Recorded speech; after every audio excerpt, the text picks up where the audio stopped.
हाय दोस्तों, नमस्कार। जलसा क्लास में एक बार फिर आप लोगों का स्वागत है। जैसा कि दोस्तों आप लोग देख रहे हैं दोस्तों कि यहाँ पर गणित हम सेट 4 2024 का जो मॉडल पेपर था 2024 822 HY क्यूब, हम इसको आज हम सॉल्व करेंगे। समय जो रहता है 3 घंटे 15 मिनट का। तो दोस्तों यहाँ पर इस बार क्या करना है, इस बार ना थकना है और ना ही रुकना है। यूपी बोर्ड 2025 में आपकी बार क्या करना है, 90+ पार नंबर लेके आना है और झुकना नहीं है दोस्तों। इस बार हमको क्या करना है, 90+ नंबर, मैथ में 90+ नंबर, 95+ नंबर लेके आना है। चलिए इसी के साथ बच्चों हम वीडियो को देर न करते हुए अब स्टार्ट करते हैं। जैसा कि यहाँ पर बच्चों यहाँ पर जो निर्देश या नोट निर्देश सेट 1 के अनुरूप जो प्रश्न होता है 3 घंटे 15 मिनट का होता है।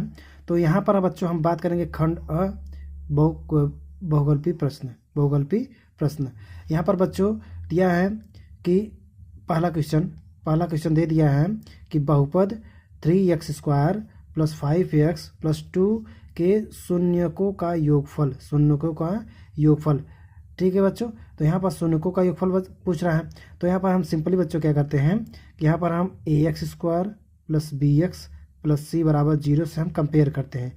तो जब हम कंपेयर करेंगे तो यहाँ पर 3x² + 5x + 2 = 0। ठीक है, तो यहाँ से a = 3, b = 5, c = 2 निकल के आया। ठीक है, तो हमारा जो शून्यकों का योगफल होता है, शून्यकों का योगफल सूत्र होता है -b/a। तो -b का मान कितना है, 5/a का मान कितना है, 3। तो माइनस प्लस सही है, तो कितना आ जाएगा, -5/3। तो हमारा कौन सा विकल्प हो जाएगा, विकल्प बी आपका सही हो जाएगा। चलिए दोस्तों, अगर आप चैनल पर इस बार नए हैं तो चैनल को सब्सक्राइब कर दीजिए, जैसे कि हम आप लोगों को टाइम टू टाइम वीडियो को प्रोवाइड कर सकें। चलिए हम क्वेश्चन नंबर 2 पे चलते हैं। क्वेश्चन नंबर 2 बच्चों पूछ रहा है कि समीकरणों 2x + ay = 1 तथा 3x - 5y = 7 का कोई भी हल नहीं होगा तो a का मान ज्ञात करना है। किसका मान ज्ञात करना है, a का मान ज्ञात करना है। ठीक बच्चों, कैसे हल करेंगे, देखिए यहाँ पर बच्चों समीकरण दे दिया है कि पहला समीकरण 2x + ay = 1। ठीक है, तो यहाँ से हम क्या करते हैं, यहाँ से हम a1x + b1y = c1। ठीक है, इसी प्रकार यहाँ पर 3x - 5y = 7।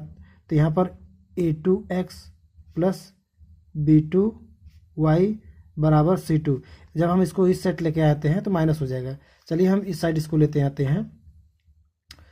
तो यहाँ पर हमारा a का मान 2, b का मान a।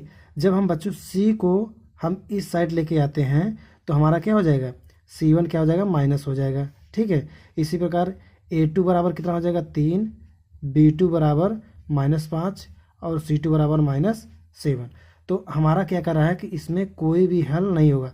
बच्चों कोई भी हल नहीं होने के लिए कंडीशन होता है a1/a2 = b1/b2 बराबर इज नॉट इक्वल टू क्या होता है, c1/c2। अब इसमें रख दीजिए।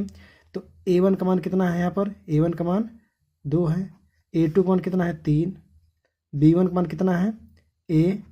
ठीक है, b2 का मान कितना है, -5 is not equal to c1 का मान कितना है, -1 और c2 कितना है, -7। तो माइनस कैंसिल आउट हो जाएगा। तो यहाँ पर हमको a का मान पूछा है, तो यहाँ से हम सिंपली a का मान निकाल लेते हैं। तो हमारा a का मान क्या हो जाएगा, इससे निकालेंगे। तो a का मान 75 करके निकालेंगे कि a बटा -5 = 2/3। तो a का मान आ जाएगा -10/3।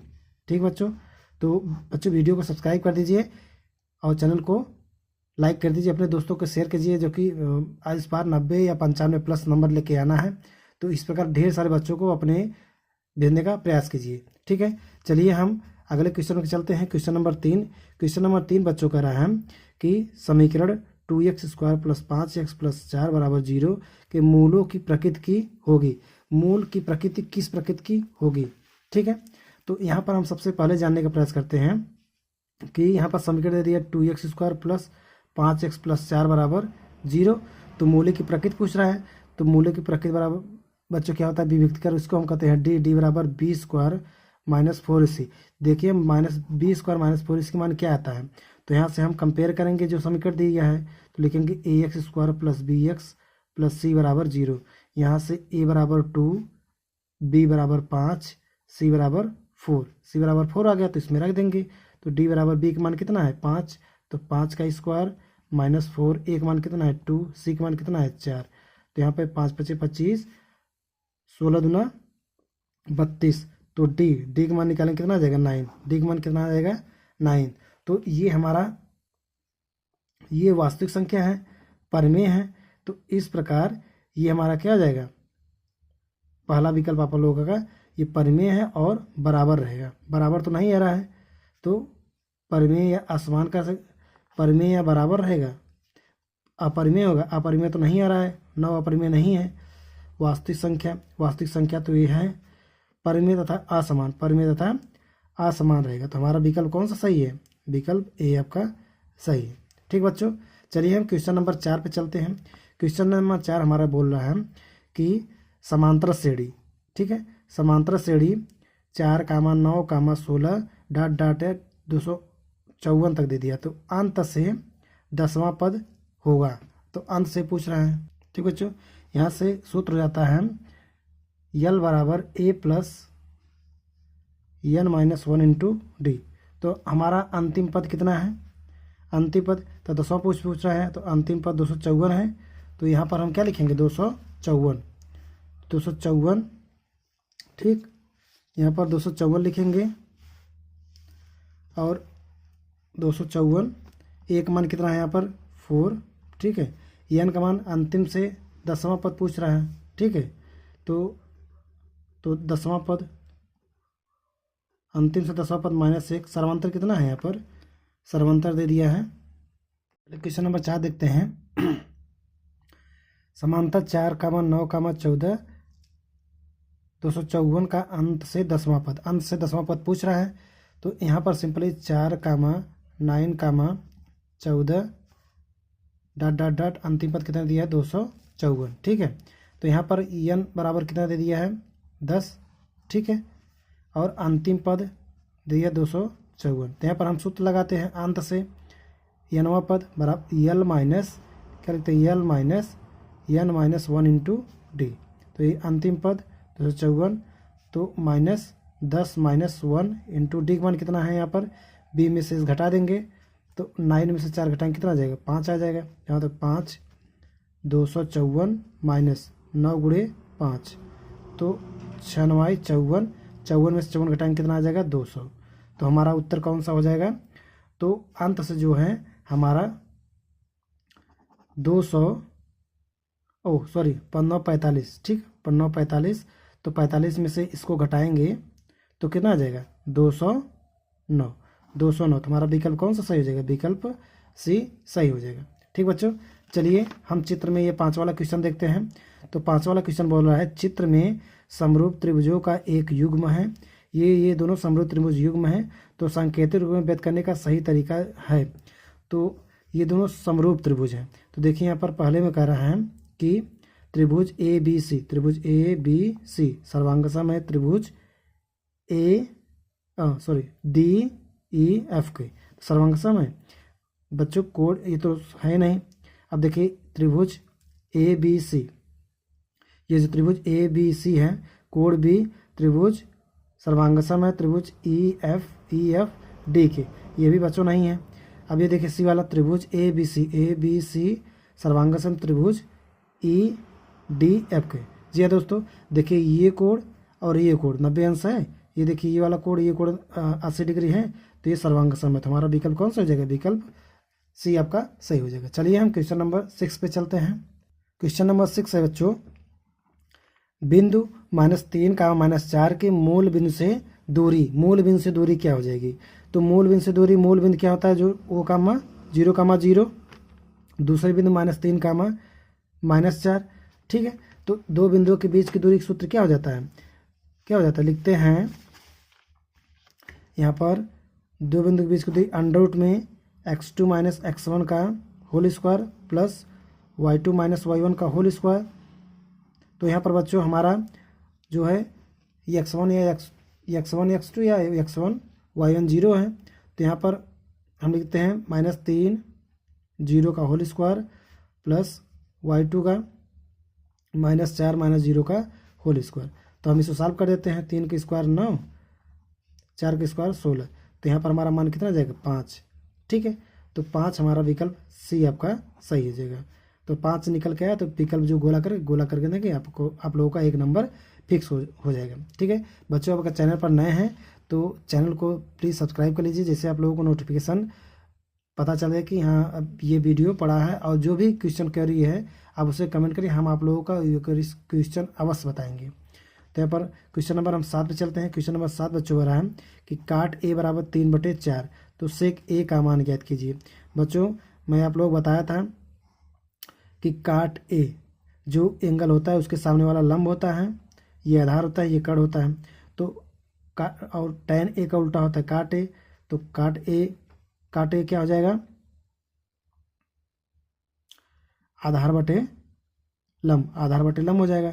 तो काट ए हमारा ये है, तो आधार कितना हो जाएगी, आधार 3, लंब कितना हो जाएगा 4। तो हमारा ये निकल के आएगा पाइथागोरस प्रमेय से 5। तो सेक ए, देखिए हम पहले का सेक निकालते हैं। तो का से बराबर होता है क्या, आधार बटे कड़। तो इसका हम उल्टा कर देते हैं, तो हमारा क्या जाएगा के बटे ए। ठीक है, जो बच्चे पढ़े होंगे वो आसानी से समझ रहे होंगे।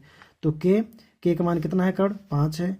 ठीक है, ए का मान कितना है 3। तो यहाँ पर हमारा उत्तर कितना निकल के आएगा 5/3। तो 5/3 जिस विकल्प में होगा वही हमारा उत्तर हो जाएगा। देखिए 5/3 किस में है, तो 5/3 इसमें विकल्प आपका डी सही हो जाएगा। ठीक है, अब चलिए क्वेश्चन नंबर 8 पे। तो क्वेश्चन नंबर 8 बच्चों बोल रहा है कि यदि tan अल्फा बराबर साइन अल्फा का, तो अल्फा का मान ज्ञात करना है। तो यहाँ पर हम जानते हैं कि tan ए को साइन अल्फा बटे कास अल्फा लिख सकते हैं बराबर साइन अल्फा कैंसिल आउट हो जाएगा। तो कास अल्फा बराबर 1। तो कास 0 अंश का मान होता है बच्चों 1 होता है। तो यहाँ पर अल्फा का मान कितना आ जाएगा 0 अंश। ठीक है, तो जिस विकल्प में होगा 0 वही 0 हम लगा देंगे सिंपली। आप लोगों को एक नंबर, ये आप लोगों को एक नंबर मिल जाएगा, एक नंबर आसानी के साथ यहाँ पर मिल जाएगा। ठीक है, क्वेश्चन नंबर 9 पे चलते हैं। क्वेश्चन नंबर 9 बच्चों बोल रहा है कि एक छड़ की लंबाई उस छाया के अनुपात को 1/3 है, तो सूर्य का उन्नयन कोण ज्ञात कीजिए। बच्चों ये कह रहा है कि यदि एक कोई छड़ है उसकी छाया की अनुपात, जैसे एक कोई छड़ हो गया, इसकी छाया इधर हो रही है, सूर्य इधर हो गया, तो उसका अनुपात बोल रहा है किसकी, उस छाया की लंबाई का 1/√3 है, 1/√3 है। तो अनुपात पूछ रहा है, तो सूर्य का अनुमान कोण ज्ञात कीजिए। तो बच्चों ये कोण पूछ रहा है कि कितने एंगल पर ये कोण होगा। ठीक है, तो देखिए 1/3, तो हम लिखते हैं ये किसका, tan अल्फा बराबर लंब ये होता है, लंब बटे आधार। तो tan अल्फा बराबर क्या हो जाएगा 30 अंश। tan अल्फा बराबर 30 अंश। हमारा ए विकल्प सही हो जाएगा, जो कि ए विकल्प जो परछाई है वो हमको दिख जाएगा। चलिए हम क्वेश्चन नंबर 10 पे चलते हैं। क्वेश्चन नंबर 10 बच्चों बोल रहा है कि एक वृत्त के व्यास, क्या बोल रहा है, एक वृत्त के व्यास। चलिए हम सबसे पहले एक वृत्त बना लेते हैं। यहाँ पर देखिए एक वृत्त बनाया है, इसका व्यास, ठीक है, वृत्त के व्यास के सिरे पर खींची गई समानांतर स्पर्श रेखाओं की संख्या कितनी होगी। तो बच्चों यहाँ पर स्पर्श रेखा खींचते हैं, जो व्यास दिया है, तो देखेंगे यहाँ पर मैक्सिमम कितनी स्पर्श रेखाएं खींची जा सकती हैं, 2। एक यहाँ, एक इस बिंदु पर, एक इस बिंदु पर। ठीक है, स्पर्श रेखाएं खींची जा सकती हैं। अब क्वेश्चन नंबर 11 कह रहा है बच्चों कि 12 सेमी त्रिज्या वाले, देखिए आर बराबर कितना दे दिया है 12 सेंटीमीटर, एक वृत्त का 60 अंश दे दिया है कि 60 अंश कोण पर हमारे त्रिज्यखंड का क्षेत्रफल। बच्चों त्रिज्यखंड का क्षेत्रफल का सूत्र आप लोग जानते होंगे, थीटा बटे 360 गुणे पाई आर स्क्वायर। ठीक है, थीटा का मान दे दिया 60 बटे 360 गुणे पाई, आर का मान कितना दे दिया 12। ठीक है, 12 गुणे 12, तो कट जाएगा 36, 6 दूनी 12। तो हमारा कितना आ जाएगा एरिया, कितना आ जाएगा 24 pi semi square, 24 pi centimetre square. चूँकि ये एरिया है इसलिए इसके स्क्वायर करते हैं। चलिए हम चलते हैं क्वेश्चन नंबर 12 पे।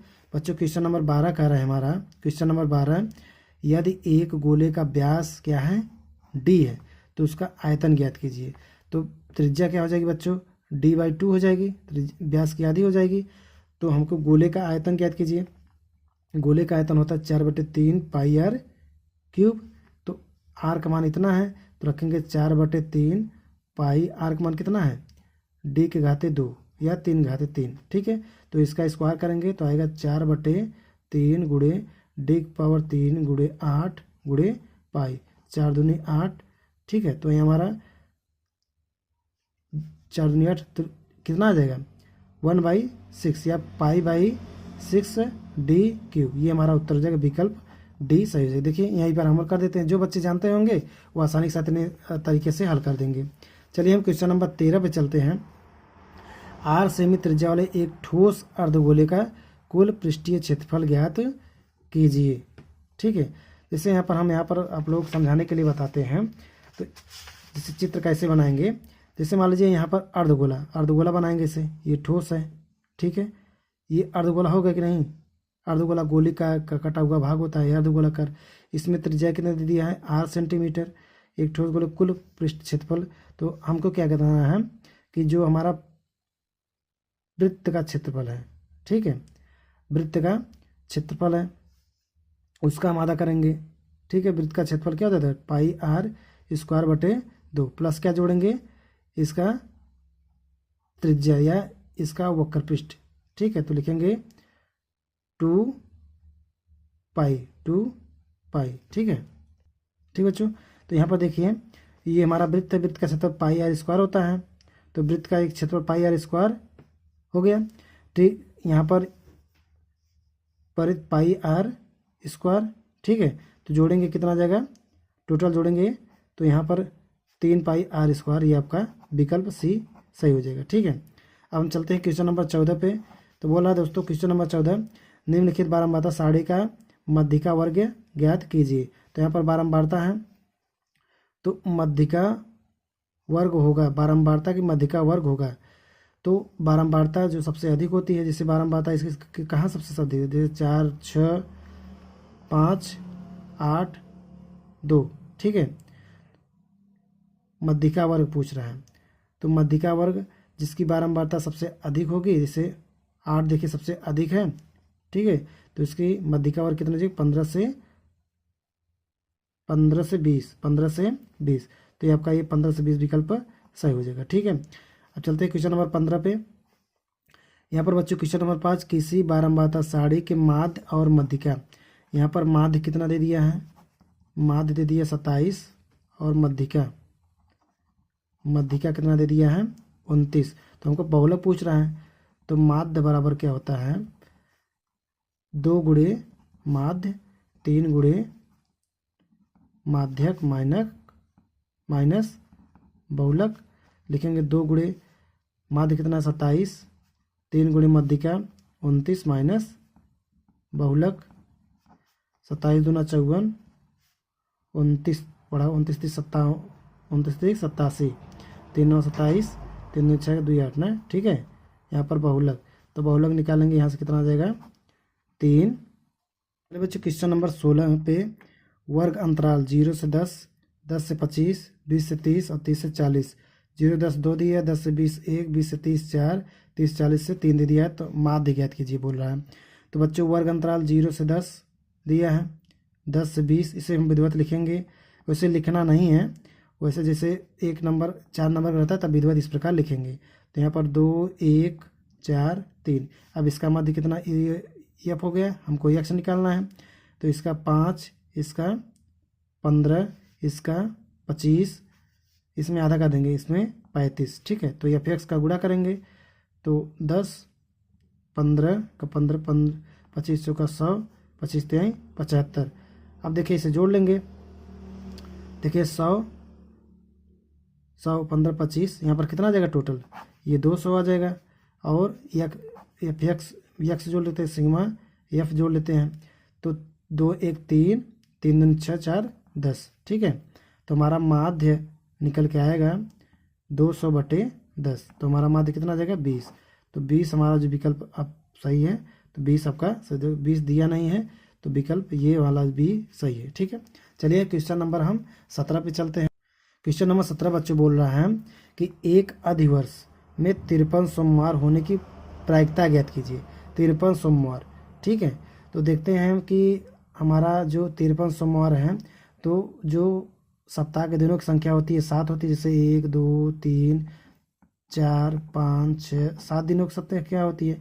इसमें बोल रहा है कि सोमवार को आने की प्रोबेबिलिटी, ठीक है, 1 से 7 तक सप्ताह होती हैं। इसमें बच्चों 53 सप्ताह होते हैं, तो 2 दिन आएगा सोमवार की आने की प्रोबेबिलिटी, तो हम लिखेंगे 2/7। तो हमारा ये सी विकल्प सही हो जाएगा, ठीक है। दो मित्रों का जन्म 2020 में हुआ था। किसमें हुआ था? 2020 हमारा लीप ईयर्स है। क्या है? लीप वर्ष, ठीक है। प्रायिकता ज्ञात कीजिए, दोनों का जन्मदिन एक ही होंगे। तो 2 लोग हैं, ठीक है। लीप वर्ष हमारा 366 दिन होता है, तो 366, 2/366 हमारा ये विकल्प आप लोगों का सही हो जाएगा। इस प्रकार करेंगे तो आप लोगों का 1 नंबर फिक्स है, ठीक है। 1 नंबर यहाँ पर, 1 नंबर यहाँ पर। तो 2 बिंदुओं के बीच की दूरी का सूत्र निकालना है। चलिए हम इसको लगा के दिखाते हैं। 2 बिंदुओं के बीच की दूरी कैसे निकालेंगे? तो यहाँ पर देखिए, पहला बिंदु 2,3, दूसरा 4,1। हम दूरी का सूत्र लगाते हैं। तो अंडर रूट में क्या होता है? x2 - x1 का whole square plus y2 - y1 का होल स्क्वायर, ठीक है। तो यहाँ पर हम इसको x1 लेते हैं, इसको y1, इसको x2, इसको y2। x2 4 है, x1 2 का होल स्क्वायर प्लस y2 कितना -1, y1 कितना है 3 का होल स्क्वायर, ठीक है। सिंपली हम इसको हल कर देते हैं, तो निकल के क्या आ जाएगा? यहाँ पर 4 में से 2 गए, 2 का स्क्वायर प्लस -2 का होल स्क्वायर। तो यहाँ पर आ जाएगा कितना? 4 + 4 बराबर 2√2। तो ये हमारा उत्तर निकल के आएगा, ठीक है। विकल्प आपका कौन सा सही है? विकल्प देखिए आपका 2√2 आपका सही। ये वाला हमारा 19 वाला क्वेश्चन था, ठीक है। 20 वाला क्वेश्चन देखते हैं बच्चों। निम्नलिखित में से अपरिमेय संख्या होगी। अपरिमेय संख्या मैंने आप लोगों को बताया है, आप लोग देखिए, उसमें पढ़िए। जब पढ़ेंगे उसमें आसानी के साथ पता चल जाएगा। देखिए ये वाला, इसमें करेंगे अंडर रूट में 5 × 5, ये हमारा क्या आ जाएगा? बाहर आ जाएगा, ठीक है। ऐसे प्रकार 81 को हम क्या लिख सकते हैं? 9 × 9, ये बाहर आ जाएगा अंडर रूट में। 5/3 तो हमारा परिमेय संख्या है, तो ये ही बच्चा हमारा अपरिमेय संख्या, ठीक बच्चों। विकल्प आपका कौन सा सही है? विकल्प डी। बच्चों मैंने आप लोगों को एक एक क्वेश्चन करके सॉल्व कराया है, विधिवत सॉल्व कराया है। जो भी इस क्वेश्चन क्वेरी समझ में नहीं आ रहा है, जो भी मैंने नहीं कराया है, उसमें आप लोग कमेंट करिए। जब कमेंट करेंगे तो हम आप लोगों को वीडियो अवश्य बताएंगे। तो बच्चों आप लोगों को ये वीडियो को अगर अच्छा लगा होगा तो तहे दिल से आप लोग चैनल को सब्सक्राइब कर लीजिए, बेल आइकन का दबा लीजिए और लाइक का बटन दबा दीजिए, जैसे कि हमें अब इतने लंबे वीडियो और आप लोगों के लिए मेहनत करते हैं, हमको कुछ मोटिवेशनल मिल सके। चलिए हम अगले नेक्स्ट वीडियो में अपने नेक्स्ट सेट के साथ मिलते हैं। तब तक के लिए दोस्तों आप लोग मस्त रहिए, तंदुरुस्त रहिए। जय हिंद, वंदे मातरम।